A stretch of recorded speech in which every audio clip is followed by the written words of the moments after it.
이전에 지금의 군대는 좀 해당이 되지 않을 수도 있는데요. 예전의 군대에서는 핸드폰이 없었다 보니까 이 가족들과 때로는 또 어떤 지인들과의 소통을 대부분 전화는 좀 특별히 많이 할 수 있는 여건이 없을 경우에는 편지로서 주로 이렇게 소통의 시간들, 어떻게 보면 정보의 이야기 또 가족의 소식들을 듣게 되었던 것이 있었습니다.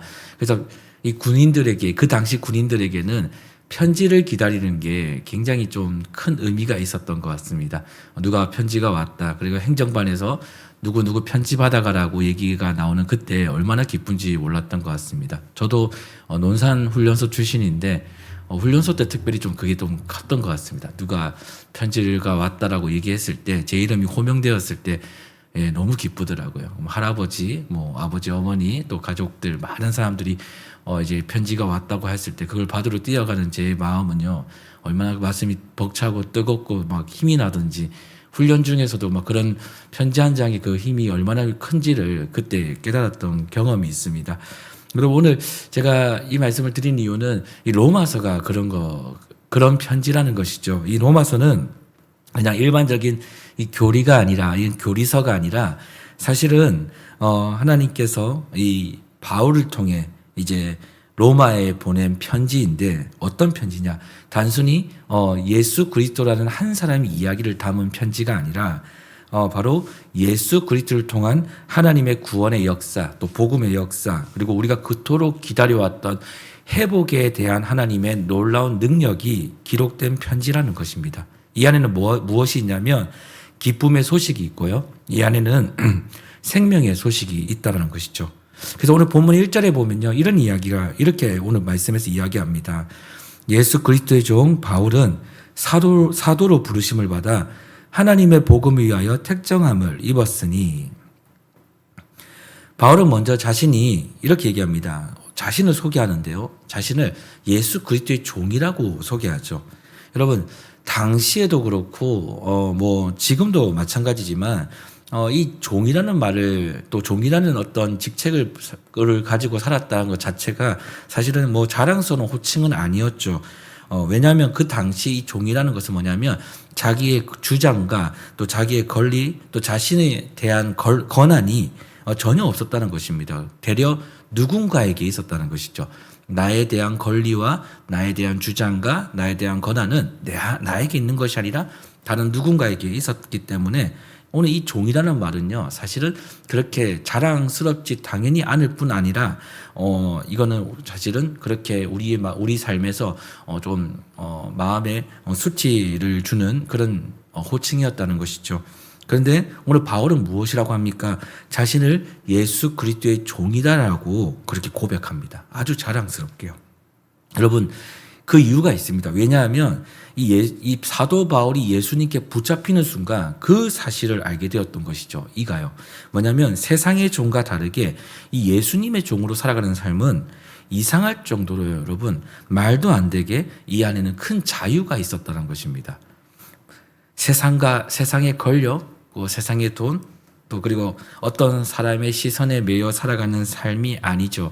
그리고 세상의 기준에서, 세상이 말하는 어떤 그런 룰에서 이 복음은요, 이 예수 그리스도의 종으로 살아가는 삶은요, 그 모든 것에서 뭡니까? 참 자유를 맛보았다는 것입니다.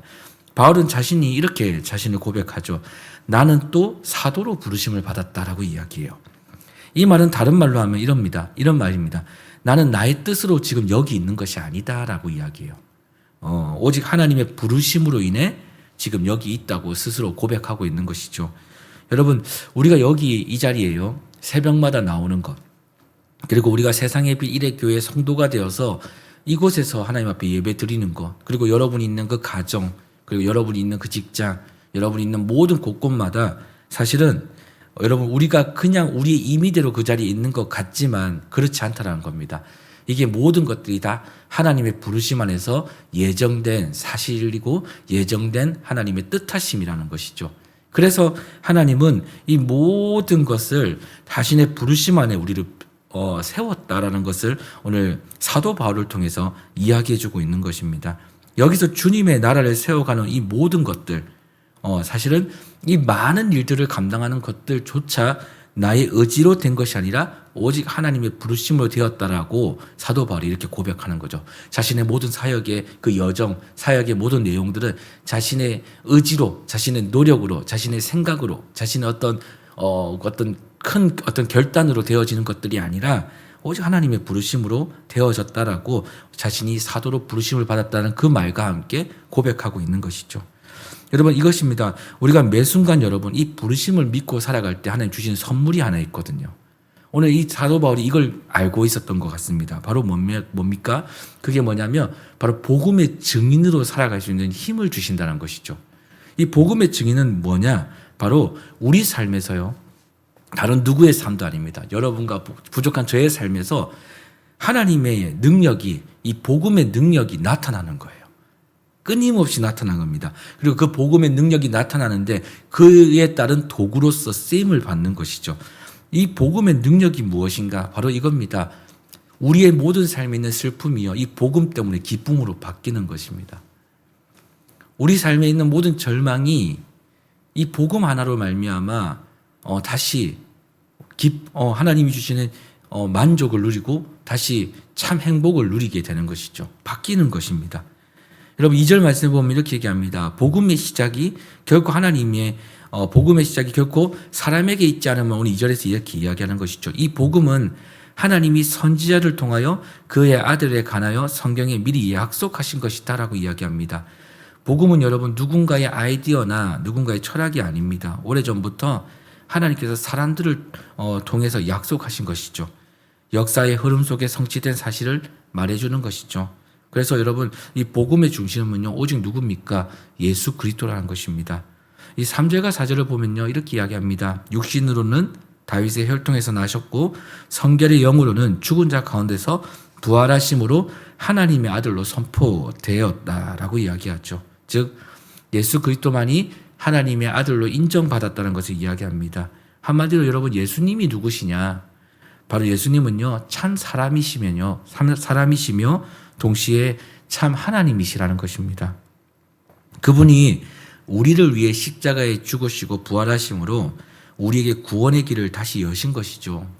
즉 이것이 복음의 핵심인데요. 바로 우리를 죄에서 또 우리의 삶의 모든 문제에서 이 죽음이라는 막막함 앞에 갈 길을 잃은 우리들에게 다시 구원하여 단번에 건지시는 은혜. 이게 여러분 바로 뭐냐? 바로 복음의 능력, 이 복음의 위력이라는 것입니다. 바로 그리고 이 복음의 능력은 누구만이 행할 수 있는 것이냐? 오직 예수님만이 행할 수 있다는 것이죠. 5절에 이렇게 이야기합니다. 그로 말미암아 우리가 은혜와 사도의 직분을 받았다라고 얘기해요. 여러분 이 복음은요 우리를 그냥 구원만 하는 것이 아닙니다. 아까 제가 서두에 말씀드렸지만 이 복음의 증인으로 부름을 받는 것, 바로 하나님이 이거 복음의 증인이라는 직분을 우리에게 주시거든요. 즉 우리의 삶을 통해서 이 바울의 이야기뿐만 아니라 이 성경에 나왔던 이 복음을 전했던 많은 인물들의 이야기만 아니라 우리의 이야기가 된다라는 것이죠. 우리의 삶에 이 복음을 의지하고 살아갈 때 하나님 오직 예수 그리스도만을 의지하고 그분의 뜻하신 대로 나아갈 때 말씀에 순종하여 나아갈 때 이 복음이 우리의 삶에 주는 선물은 우리의 삶의 모든 문제, 우리의 삶의 모든 죄, 그리고 우리의 삶의 모든 길과 생명 그리고 진리의 문제들을 하나님의 복음으로 말미암아 온전한 것으로 인도하시고 변화시켜 주신다는 것입니다. 이게 복음의 능력입니다. 이 능력을 우리에게 주실 때 그리고 우리의 삶에 그것을 허락하실 때 우리를 통해서 무엇을 증거하시냐? 복음의 능력이 복음을 통한 하나님의 살아계심을 우리의 삶을 통해 증거하신다는 것이죠. 그래서 여러분 오늘 우리가 기억해야 될 것은 우리는 이 복음으로 말미암아 부르심을 받았다는 사실을, 이 복음을 위해 또한 부르심을 받았다는 사실을 기억해야 된다는 것입니다. 그래서 우리가요 해야 될 일은 이겁니다. 가정에서요 이 부모와 자녀들에게, 또 직장에서는요 동료들에게, 또 교회에서는요 성도들에게 우리가 예수님의 향기를 전하는 것입니다. 바로 복음에 합당한 삶을 살아가는 것이죠. 그러니까 우리의 삶을 통해 진짜 하나님이 살아계심을 증거하는 것입니다. 이런 것 같습니다. 욕심이 나올 때가 있지 않겠습니까? 때로는 어떤 우리만의 생각들이 막 가득 찰 때가 있지 않겠습니까? 근데 하나님이 정말 살아계시다고 우리의 스스로가 정말 생각해 본다면 오늘 이것을 손해봐도 괜찮다는 것이죠. 하나님이 진짜 살아계심을 믿는다면 하나님이 나를 오늘 지켜보고 계심을 믿는다면 오늘 정직한 삶을 살아내는 거 결코 손해보는 일이 아니라는 것입니다. 왜냐하면 하나님이 우리의 길과 우리의 삶의 모든 것을 인도하고 계심을 우리가 믿기 때문에 그런 것이죠. 그래서 오늘 사랑하고 오늘 용서하고 오늘 누군가를 인정하고 누군가를 칭찬하고 누군가를 또한 세워주고 이 모든 이런 일들이 복음을 믿는 우리라면 복음에 합당한 이 복음의 능력을 또 복음의 증인으로 부름을 받은 그런 우리라면 오늘 이 일은요 결코 손해보는 일이 아니라는 것입니다. 하나님은 다 보고 계시죠. 그래서 하나님은 자신의 방법으로 그 모든 것을 지켜보신 후에 자신의 뜻을 통해 하나님이 그 사람을 통해서 살아계심을 나타내 주신다는 것입니다. 여러분 이것이요 바로 복음에 순종하는 삶입니다. 오늘 이 삶을 저와 여러분이 살아가기를 소망합니다. 오늘 이 삶을 통해 복음의 위력이 이거구나. 하나님이 이제 나의 삶을 통해 일하실 수 있는 그런 삶이 바로 이런 삶이구나. 이것을 깨닫는 저와 여러분 되기를 소망합니다. 여러분 이 하루도 이 복음을 붙잡고 살기를 소망하며 오늘 이 복음을 붙잡는 이 하루 하나님이 주시는 진짜 평안과 또 위로와 은혜가 충만하기를 다시 한번 축복합니다. 제가 기도하겠습니다.